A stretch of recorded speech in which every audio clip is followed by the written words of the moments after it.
That's Oh, that's no. what happens. Yeah. Genocide tan. Okay. Um, yeah, it's getting crazy. Let's see. Sorry. And I have a Native American grandfather that I met when I was a child, and my mother had never met him. And it was this thing. I remember I was about 9 years old, and it was a buildup. I was meeting my Choctaw grandfather for the very first time. And I remember being this kind of mystical thing. Like I was thinking in my head, is he going to have like this really like cool, like native name, like Red Bear or Red Wolf? And his name is James. Like it was just so anticlimactic.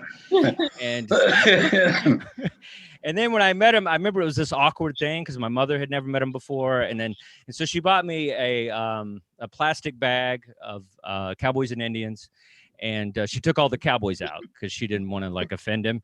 And so I was literally playing, these Indians, and I say Indian because that's what I'm gonna say. And so I'm playing Indians with an Indian, like it was this weird thing. And then we were watching television, and he was, not to be stereotypical, but he's putting a few back, and we were watching TV, and then a Western was on, and then he got really upset because there was there was like an actor who was playing a Native American who wasn't Native American, kind of like a Blue Diamond Phillips situation. You know what I mean? Where he's like, he's Filipino, that kind of thing. And so, yeah. And so, yeah, it was one of those things. And so he got really drunk. He raided the liquor cabinet, and then he tried to attack our Dobermans. I guess he thought there were coyotes. It was this really awkward thing. He tried to attack my dad, and so literally, my dad's like a cowboy guy. So it was like, it was like a real life version of the movie Hostel, like in my kitchen. And we had to put him on a bus, and he had to go back to the reservation. And the last thing he said to me was, "Watch out for that fire water." So that was. Oh God. Thank you, guys. Let me be inappropriate. All right. Go Natives. Wow. Thank you. Oh, wow. Oh, my God. That's so funny. Oh, my God. Dustin is incredible. And yeah, just, I know we should be having the social media handles, I think, out so people can follow our artists and the work that they do. But yeah, Wanishi, thank you, Justin. We all need a good laugh for what we're going through right now. Our next performer is Allison Hicks. Allison Hicks is an enrolled member of the Prairie Band Potawatomi Nation and is also of Choctaw Nation of Oklahoma descent. She's an actor, writer, and the proud mother of 2 sons. She will be doing an excerpt from her one-woman show. Please put your hands together and join me in welcoming Allison Hicks. Allison Hicks, Nadeshnika. Hello, everyone. I'm Allison Hicks. This is a little something I've been writing. Mom, what are you making for dinner? In lockdown, that's what I hear more than ever. As we stay home and keep ourselves safe from my family of 4, that's what I hear. Without restaurants and travel, we are, or I should say, I am, cooking more than ever. In Los Angeles, where we live, when lockdown started in March 2020, it all seemed temporary. Things were scary, but all this would be over soon, right? Then as COVID raged on and things got worse, the fear set in. I recognized that fear, the fear of losing my children. When they were born, joy was followed quickly by the realization that they were tiny, vulnerable creatures, and it was up to me to keep them safe. Thankfully, I had my mother with me then. My mother, citizen of the Prairie Band Potawatomi Nation, of Choctaw Nation of Oklahoma. Grew up on the Navajo Nation in Window Rock, Arizona, because her father was tribal liaison for the Navajo Nation from the US Public Health Service. She met my father at ASU, then came to LA to raise their family during the BIA relocation era. Strong, smart, funny, loving, exasperating, a matriarch with all that entails. Not perfect, but mine, my mom, who loved us all fiercely. I appreciated her so much more when I became a mother myself. She taught me. She calmed my fears, taught me over the years, but so much more than ever when I became a mother. We were together practically every day. My mother was there for me. And then she passed. Now, here in lockdown, I need her. So, because mothers know everything and they're always prepared, I realized that she had given me a way to still hear her, to still learn from her. My cookbook. My mother made each of her 5 children a cookbook before she died, a custom cookbook for each of us. So I brought mine out. On the cover is her letter to us. I can't read it without crying, without laughing, without hearing her voice. Now I make the food she would make for us. I bring my boys in the kitchen and we cook and we talk about mom, grandma, grandpa, her parents, and the ancestors, who we are as Potawatomi people and Choctaw people. Beans and cornbread. I make this one a lot. It's so good. Tanchi Labona. It's Choctaw. Grandma Wilson's recipe. Very good, but it takes a lot of time. Pork and hominy stew, another good one. Red chili sauce. Cornmeal mush. That's Indian comfort food for you. And fry bread. This needs no explanation. Navajo tacos. Mom grew up on Navajo, so that's what she called them. And banaha, like tamales, but Choctaw. A Choctaw staple, as Mom says. All delicious. Some were hilarious. One recipe, she says, meatballs. I don't know where these recipes come from. Maybe off the package of meatballs they sell at Costco. Another recipe title, Paulette's Sister's Cream Cheese Ball. Yeah, I haven't made that one yet. Sections about herbs, about plants, how to grow them, how to use them. A helpful hint section, how to cook cooking oil for spoilage. Lemonade, get it? Lemonade. How to shop for lemons, what to look for in a lemon, how best to cut a lemon to get the most juice. 3 whole paragraphs on lemons. Mom was all about those lemons. She's here.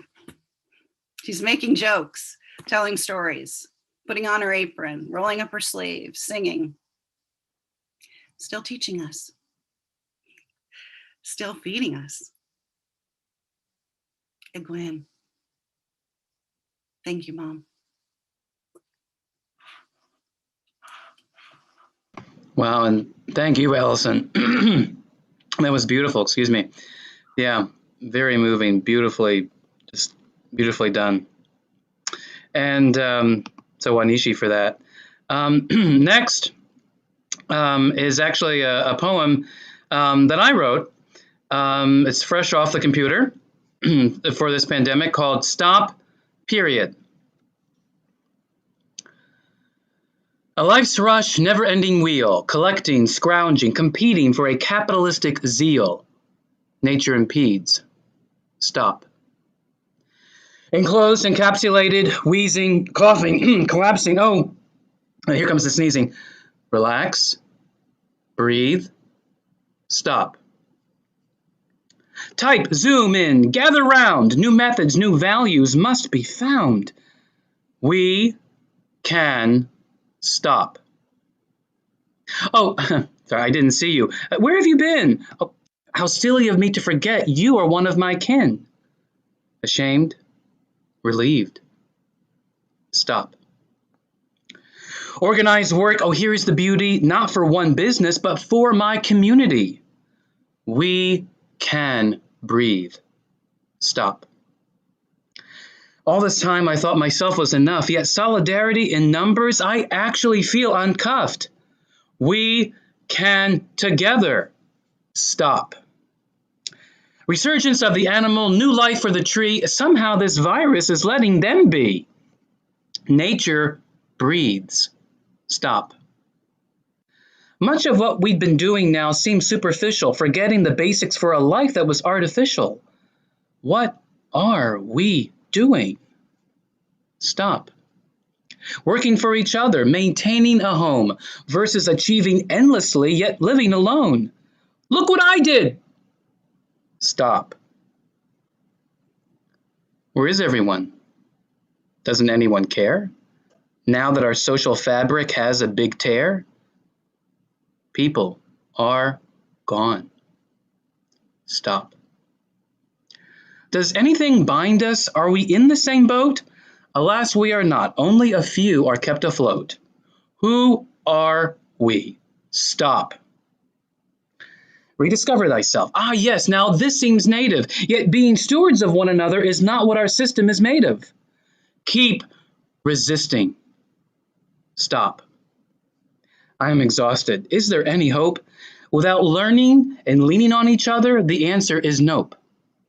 We must learn. Stop. The answer is clear. It's only solidarity that both brings justice and relieves precarity. Are we brave?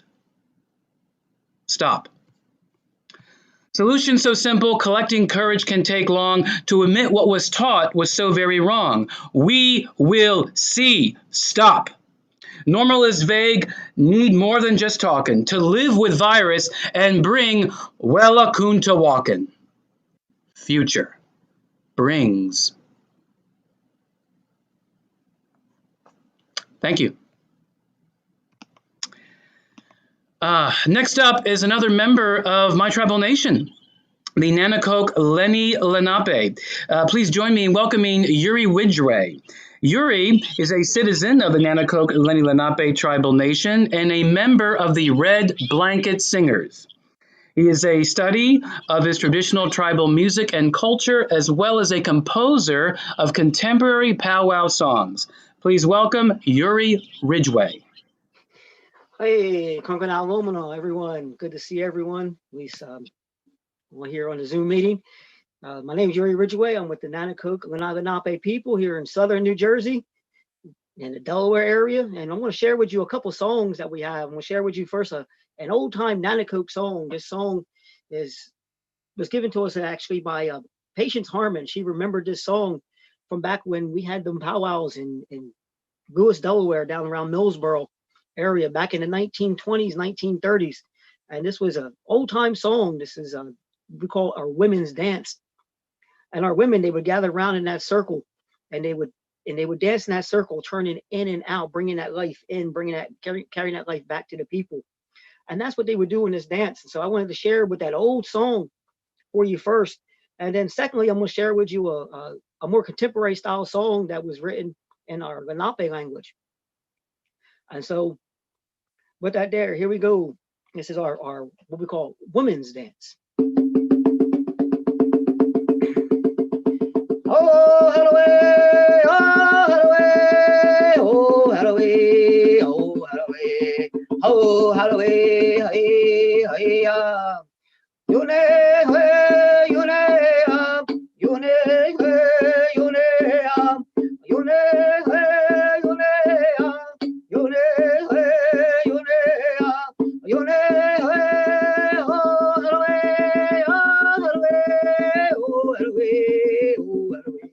oh, Halloween, hey, hey, you ne, you ne, you ne, you ne, you ne, you ne,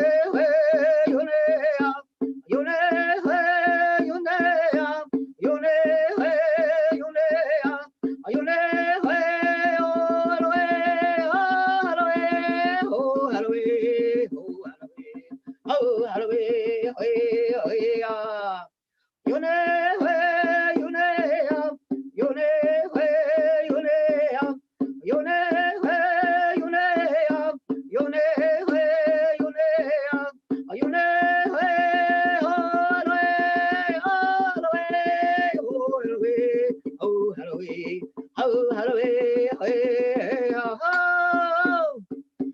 Oh, that was done on our on what we call our winter drums, the old time drum. Now, you know, our culture's been evolving since the beginning of times, and so we've been continuing on with our songs and our music and our language. We've been keeping that language in with our music. And so this next song I want to sing, it's a newer song that I composed for our Red Blanket Singers, but it has that old time I guess message that we're trying to send. And in this message is simply saying, look out, warrior, the white man's here. So I'm going to share with you our song that we have here.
And there you have it, our powwow songs and some of our traditional songs. So I say, Wanishi, thank you, everybody, and enjoy the rest of our program. Appreciate it. Wow. Wanishi, Yuri, thank you so much. Yeah, I mean, it's, what I loved so much about Yuri's is that link between the traditional and the contemporary and our past and our future. And that's really, that's so important. Thank you, Yuri. That's really, really very special. So moving on to our next performer and our next comic, George Stonefish. George Stonefish is a lifelong resident of New York City and well known as a native singer, dancer, artist, and speaker. He started his activism at an early age when he went to the takeover of Alcatraz Island by First Nation students in 1969 with his grandmother and uncle. He has spoken at the United Nations and at several universities across the USA. Please join me in welcoming George Stonefish. Well, it's nice to see all of you here and coming together with this new medium that we've had to adapt with due to the coronavirus. But we make do, especially us Indians. We use whatever technology we can do, and then we don't miss each other. We can still bond. Now, being native in New York is a unique experience, especially when I was young. I watched a movie called Superfly. It really just screwed up my life. Because when I got older, I wanted to be a major cocaine trafficker. And I was. Until I got busted and given 16 years to life. Oh, wow. I did the time. I adapted to the small little cells and a maximum security. And one of the skills that I learned was when you do your laundry, you take your undershirt, your wife beater, fold it into quarters in a long strip, and then put your underwear up at the top, fold it into 4 pieces with the socks, and then roll it. So it becomes a Tootsie Roll. No. And put them every place. So I'm up out of prison and I'm on the Upper East Side near my mom's house. And I'm doing this in a laundromat. And this white woman's watching me and she can't help herself. She comes over and says, "Oh, that's so neat. My husband travels. That would be great." I says, "Yeah, it is really good." I says, "At a time, it's a space saver too. You just grab it and it's a time saver. You got everything in one little thing right away." She says, "Oh, that's so cool. Where'd you learn that?" I said, "Well, I just finished doing 16 years to life up in upstate New York, and I did this so I could maximize the space in my cell. I went to get something out of the dryer. I come back, she's gone." The workers come out and laugh and says, "Oh my God, you made her take off like a bat out of hell." An experience. And the thing is, being native, I look Indian. And so I get a lot of native parts in documentaries, movies, and this type of stuff. So I was going for an interview up on 42nd Street and 7th Avenue. And I come out, and I'm all blinged up. I got jewelry on. I got the turquoise. I got, cowboy hat with beads. I'm Indianed out. And I'm standing there, and I'm on this demonstration for immigration. They're all over there marching and with the megaphone and the whole 9 yards. And I'm standing there watching. And I noticed to my left, at the corner of my eye, I see this old gray-haired, he looked like Irish super. And he had, the super's uniform for the building on. And he comes out there, he's standing, he's looking at that. And then he looks at me, looks again. And I said, oh no, he's coming. So he comes on up to me, he says, hey, are you native? Are you an Indian? I says, yeah, I am. He says, well, what do you think about this immigration stuff? So I turned to him and I says, well, I think Trump is absolutely right. I think they should send all the fucking immigrants home. And he says, yeah, I totally agree with you. And he starts standing next to me with his arms across his chest, hanging out, watching these demonstrators. And I give it a 1, 2, a 3, a 4 count. And then I turn and say, well, what the fuck you still doing here? I thought you said all the immigrants would go home. What the fuck?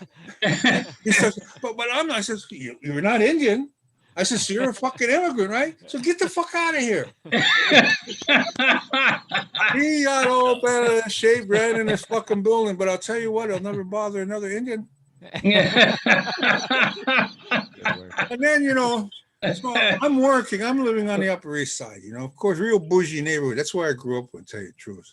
So I'm living up in the Upper East Side, and I'm working downtown, around 14th Street. So I take the Lexington Avenue down.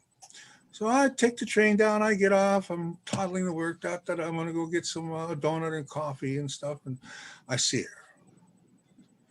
Long, blonde, flowing hair. Headband. Covered with beads around her neck, just dripping down around her wrists and everything. And then she's wearing this white flannel fluffy stuff. So she looks like a little angel. And with the blonde hair flowing in the subway breezes, she comes to me and says, are you an Indian? Yeah, I am. And she says, I was an Indian in my past life. Oh, no. I says, holy fuck.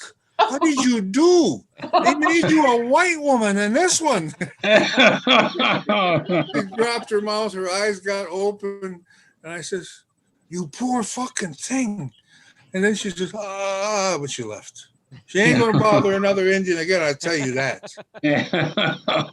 But you see, as Native Americans, regardless of where you are always having people approaching you, telling you that their grandmother was a Cherokee princess. So I look at it this way. At least she had a different line. So there was progress in the 16 years that I was away. Well, I can tell you a whole bunch of stuff about being Indian, but just let me say this one thing. As a native New Yorker, and I'm really the only one probably here that's a native New Yorker, we like to live in New York City. Because people may come and approach us about different things, about Indians, and ask the most stupidest things like, do we still live in teepees and et cetera and so forth. But I don't mind it here, because here in New York, it's asked out of ignorance, not maliciousness. When I lived out west, man, it was rough. They were racist against Indians like you wouldn't believe. I mean, wow. I would go to Walmart and I would get my own personal security force following me around. I mean, it's wow. Awful. So I hightailed it back across the Hudson River back to the five boroughs here, because at least, with people with blue hair, multiple piercing, tattoos on their faces, wild clothes, Nobody even notices me. Wow. And with Wow. that being done, Woo, wow. Thank you so much, George. That's some real truth telling. Very funny. Oh, wow. Fantastic. Um, so our next performer is Rihanna Yazzie. Rihanna Yazzie is a Steinberg award-winning playwright, director, filmmaker, and artistic director of New Native Theater, the most consistently producing professional theater dedicated to telling Native stories in the upper Midwest. She is in post-production with her first feature film, A Winter Love, which will debut at film festivals in 2021. Please welcome Rihanna Yazzie. Hello. Thank you. Oh my God, George, you New York Indians got a mouth on you. Thank you so much for having me here. You know, I used to be one of those folks who thought that nothing lasts forever except a poetry reading. So I'm very honored to be here. So thank you so much. I'm going to actually be reading a short story from a collection of short stories that I'm trying to write a book, put a collection of short stories together. I'll go ahead and start. Here we go. The story is called The Love of a Cruel Man. Oh, and you might hear my cat meowing. Owning the love of a cruel man is the most satisfying feeling. It's lying upstage of the barrel of a blast. Recalling it once it's lost is the only comfort when suffering from the aftermath of being in the company of its detonation. Babe, look, the white guy in my yard says to his girlfriend, how do you like my hair? He's wearing the baseball cap with a fake ginger mullet that says Rednecks Rule over the image of a yellow monster truck. She lets him know she's amused with a smile as she trots up to the incline of my yard towards him. I'll save it for any real rednecks that might come by later, he puts it down. She says, I'm gonna get this. She shows him, then she shows me. It's a woven bracelet made of some kind of basket material. It has what could be coined Navajo diamond design in a darker shade laced through the middle. She pulls out folded bills and flips through 5s and 1s before she gets to the center of the bend, slides $1 out and hands it to me. Do you want the price tag? Sure, I say. I'm just gonna wear it now. As she turns with a smile beneath large brown sunglasses and exits my yard with her companion. I'm relieved. As far as I know, it's the last object I owned that belonged to a cruel man. I didn't even like it. I kept it after he left because it was one of the few items he gave me. A piece of jewelry meant it was a piece of evidence that he was mine. I didn't even like it, so I felt a little guilty taking it from him with my fake enthusiasm, ever mindful of his armament. Never wore it because it was not physically not attractive to me because it was so large and the material reminded me of an African artifact rather than a Navajo basket. I didn't like that it reeked of pan-tribalism. I don't like secondhand jewelry, not a fan of ghost jewelry. Whatever the story was of the last person to own it was not attractive to me, but he didn't care. He never thought about ghost stories, whether that was one of the items he touched or the people he encountered. It didn't matter how we got where we got or how he got where he got. He just didn't care. Did you paint this? Another white man. I'm in a mansion-y neighborhood in St. Paul, Minnesota, asks me. He's got hold of an empty old and flat tin film canister. Yes, I say, sensing reproach. Why'd you paint that vintage film canister? He shakes his head because he can, or because I don't intimidate him, or because I remind him of someone else he used to chastise. He crosses the street to look at the detritus the first of every month brings to summer street curbs as the good people of the Twin Cities lawfully break their leases. What are you? I'm a mutt, he says. He refuses to answer the first question I ever ask him. I'll guess. You don't act like you're from Minnesota. You're not Lakota. Emphatic. Not from the Southwest. I really want to nail this. I think you're from the Northwest coast. Nope, nope, nope. He swings his face right to left with the glee of Rumpelstiltskin. I was never going to guess. He was a mix of at least 2 dominant strains of Turtle Mountain Ojibwe and Grovant, in addition to what he boasted was Lakota, Cheyenne, Blackfoot, and Viking, naturally all warrior reps and sun dancers. In 7 days' time, I traced 2 oval scars on his 2 shoulder blades and the green name of a woman tattooed on his heart. When I pulled the skin together, it spelled my name. Part of the story of why he'd fallen in love with me was this name scarred on his heart. I delight in knowing for a split hair that his new one probably thought it was my name. The first few days we set into this fall together, I believed the world was challenging my construction and articulation of what it meant to be a Native American. We never had this hang up about sex. Nobody cared who you fucked. Fucked fell out of my mouth. I used the verb to appear stronger to him, less refined. It was never about a man and a woman. It was always about a woman and a child. That's what our basic organizing principle is. You could have a male lover or a woman or more than one at a time. It didn't matter. It wasn't the thing that could tear the fabric of our societies. He answers me, I care. I don't want my woman diddling other people. That doesn't make any sense. If we're looking at our nations without a Judeo-Christian European eye, it wouldn't mean the same thing today. It would be a normal way of relating. You'd see why we're relationship-based, not material, monetary-based. Fuck that. Maybe when I was younger, but now I really just wish I had one woman. I see in his face for the first time a look that I will see 1,000 more times before he leaves me. That face that says, what the fuck are you talking about? But now it's interpreted as adorable and attentive.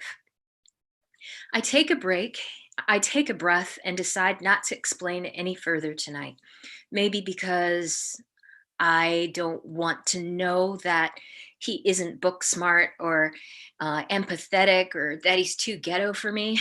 What is utterly new for me is the introduction of a phase of my sexuality that is drifting away from guilt, shame, and fear. I'm making love for the first time out of the true desire and freedom. Consequences are hushed to the loud call of my strength and independence as a grown woman, a real Native woman. What I learned about who I am is being called into question, and I'm going to answer yes. We made love, and I only recall one other time with him. It was so relaxing and satisfying to the extent that I fell asleep immediately after our faces turned to each other. The first time, I feel even his feet curling around my body, keeping me tucked safe inside his muscular embrace. And he felt so calm and so embraced, because if I wasn't there making love to him tonight, he'd be in the coat room of the Indian Center on the floor, homeless. At the center, there was a little space for arts and a woman that ran things between a plaster wall and a floor to ceiling length glass windows, mostly covered in well-wishing cards, old powwow posters, newspaper articles, and kids' drawings. Crossing behind the plaster wall, maybe there was a male figure looking at the paintings on the far end of the room, where a trove of books on every Native subject bleached in the sun. She told the mutt my name. Something about my friend always leaned a bit towards mischief. There's There always seemed to me to be this quality about Northern folk that never quite gave you all the details you could use to make an informed decision. No, be careful of this one, you gentle soul. Or don't rent an apartment right on Franklin Avenue. Or that enormous down jacket looks ridiculous on you. It was always a sort of sit back and watch the entertainment unfold. There was entirely too much Schadenfreude in the company I kept. I wondered if there is an Ojibwe name for that word. Finally, the day it comes and I scream, "Get out, get the fuck out." He changed the shape of the space between my legs, taken my money, and deafened my hearing and swelled my eyes shut with too many close-range explosions. There's a Navajo story about a woman who turned into a bear. Seems to me it's a story describing how you might lose your discernment. Being kind, generous, blessed, sane doesn't mean you won't one day be criticized, accused, shattered, and coaxed out of your humanity. You become a bear and claw at yourself until you can hibernate under the snow, cooling the inflammations the years brought, too tired to lift your mind to the thought that spring will come and new life will grow eventually. In my yard, as that last piece of him walks away, I'm still, and I look forward to the next season in which I will be covered, a few wounds will heal, and I'll be allowed to sleep. Thank you. Well, thank you, Rihanna. That was incredible. It was really, it was really, really wonderful and very, very powerful. Wow. I want to take a moment just to let all that sink in. Thank Wanishi. Thank you. And now, last but certainly not least, our final performer for this evening is Abby Ybarra. Abby is Pasquayaki and has been an active actor and musical performer for most of his adult life. In addition to performing, Abby continues to work with Project Indigenous, teaching cultural diversity from an Indigenous perspective using the humanities. So please put your hands together and join me in welcoming Abby Ybarra. Thank you, Ryan, and welcome everyone. And thank you for being here. Liosan Chambuaniabu, Impolea. I'm going to do a song about it's called the Women's Buffalo Song. And the first song, and I'm going to do another song after that.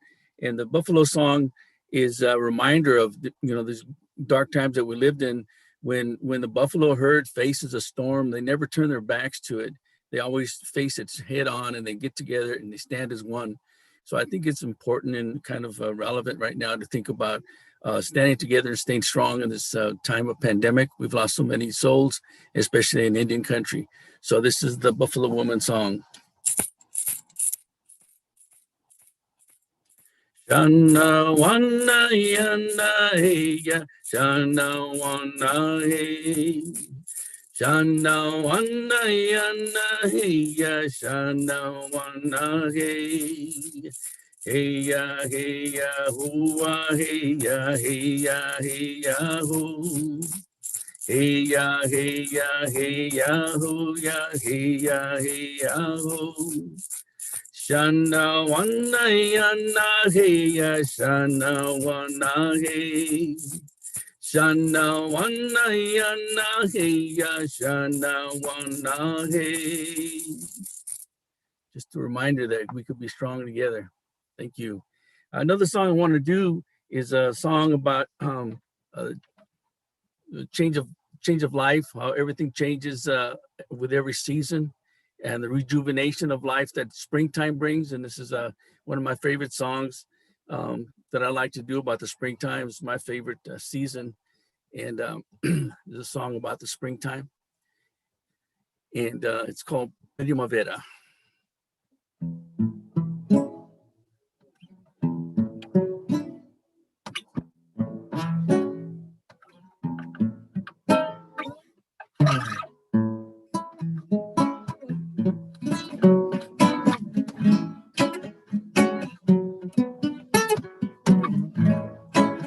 Now the weight of winter is gone, and once again we see the sun. And the birds come out to sing, to tell the world she's home again.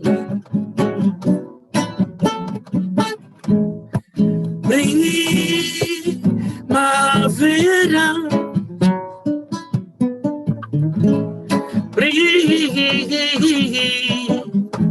primavera.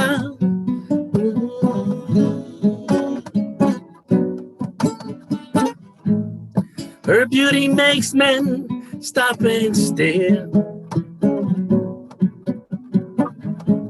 to gaze in loveliness so rare that fills him with tranquility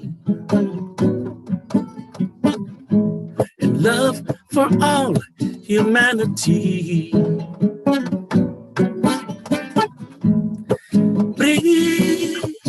Primavera,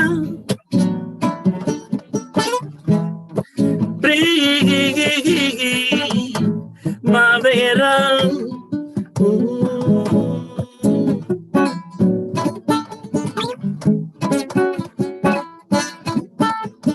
Yo, hey, yo, yo, hey, yo, yo, hey, yo, hey, ho, ho. Yo, hey, yo, yo, hey, yo, yo, hey, yo, hey, ho, ho. Yo, hey, yo, yo, hey, yo, yo, hey, yo, hey, ho, ho.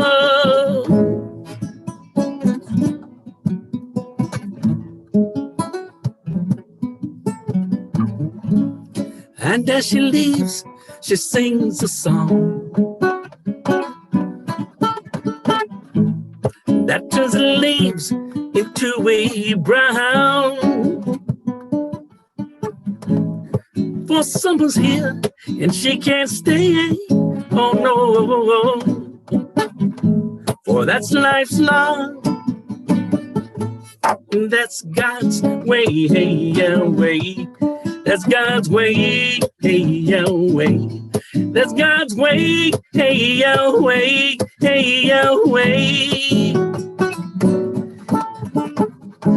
Singing about the springtime beauty, yeah, yeah.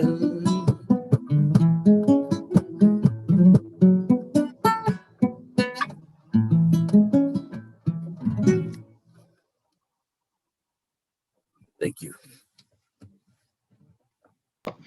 That's great, Abby. Thank you so much. Beautiful, beautiful, beautiful. And, it's so nice on the eve of this snowstorm to think about spring. It's perfect, perfect.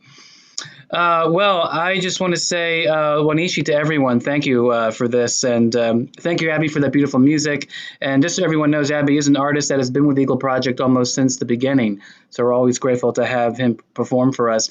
And, one of the great things about, out of this dark time of the pandemic, one of the positive notes has been the fact that we've been able to work with artists from around the country. So tonight was a mixture of artists that have been with us for a long time, like Abby or like Ty or like George. But then due to this technology, we've been able to work with artists from around the country, like Rihanna and Allison, and